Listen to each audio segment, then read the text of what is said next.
మాట్లాడే పక్షులను చూసే ఉంటారు. చాలా మంది ఇష్టంగా పెంచుకుంటారు కూడా.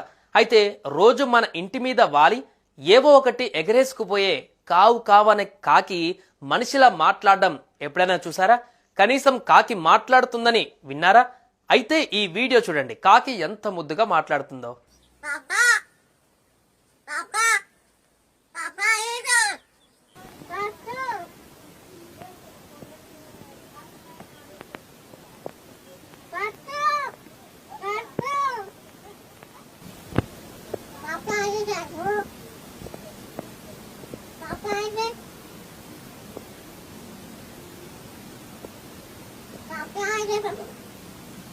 Papa.